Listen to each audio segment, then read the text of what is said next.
મુંબઈને અડીને આવેલા પાલઘરમાં એક ફેક્ટરીમાં ભીષણ આગ લાગી છે। ફોમ બનાવતી ફેક્ટરીમાં ભીષણ આગ લાગી। ફાયર બ્રિગેડની ટીમો ઘટના સ્થળે પહોંચી ગઈ છે। કેટલાક કામદારો ઘાયલ થયાના હાલ પ્રાથમિક અહેવાલ પ્રાપ્ત થઈ રહ્યા છે। તો મુંબઈથી આ સમાચાર સામે આવી રહ્યા છે। અહીં આગના આ ભીષણ દ્રશ્યો સામે આવ્યા છે। પાલઘરમાં એક ફેક્ટરીમાં આ ભીષણ આગ લાગી છે, જેમાં જોઈ શકાય છે કે આગ એટલી વિકરાળ છે કે ધુમાડાના ગોટે ગોટા જે રીતે દેખાઈ રહ્યા છે। કેટલાક કામદારો આ આગ લાગ્યાની ઘટના બાદ ઘાયલ થયા હોવાના પ્રાથમિક અહેવાલ સામે આવી રહ્યા છે। નોંધનીય છે કે મુંબઈના પાલઘરમાં આવેલી એક ફોમ બનાવતી ફેક્ટરીમાં આ ભીષણ આગ લાગી હતી। તો આ તરફ દ્વારકાના કલ્યાણપુરમાં ઘાસચારામાં આગ લાગી। મોટા આસોડ ગામે ખેડૂતે વાડામાં સંગ્રહ કરેલા ઘાસચારામાં આગ લાગી। સૂકી નિરણના મોટા જથ્થામાં અચાનક આગ ફાટી નીકળી। વાડા નજીક વીજ પોલમાંથી પસાર થતા તાર તૂટતા આગ લાગ્યા હોવાનું પ્રાથમિક અનુમાન છે। ગણતરીની મિનિટોમાં આગે વિકરાળ સ્વરૂપ ધારણ કરી લીધું। આગ લાગતા પશુનો ઘાસચારો બળીને ખાખ થયો હતો।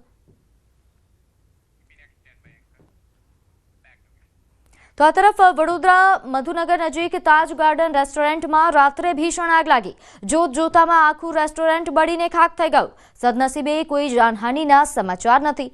ફાયર ફાઇટર દ્વારા રાત્રે જ આગને કાબૂમાં લેવામાં આવી હતી। રેસ્ટોરન્ટમાં આગ લાગતા વિસ્તારમાં ભયનો માહોલ સર્જાયો હતો।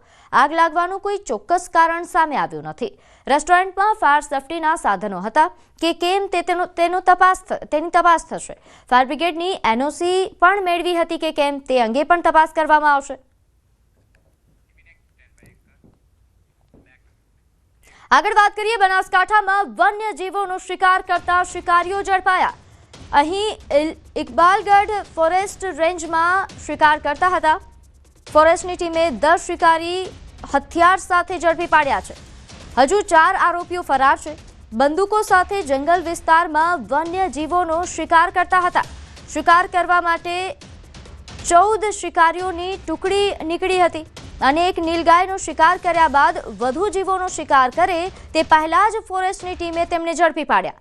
શિકારીઓ પાસેથી ઝડપાયેલી 5 બંદૂકોમાંથી 4 બંદૂકો લાયસન્સ વગરની છે। હાલ ફોરેસ્ટની ટીમે તમામ વિરુદ્ધ ફરિયાદ નોંધીને આગળની કાર્યવાહી હાથ ધરી છે। તો આ દ્રશ્યો પણ સામે આવ્યા છે। વન્યજીવોનો શિકાર કરતા આ શિકારીઓ કે જેમની પાસેથી હથિયારો મળી આવ્યા છે, ઇકબાલગઢ ફોરેસ્ટ રેન્જમાં શિકાર કરતા હતા।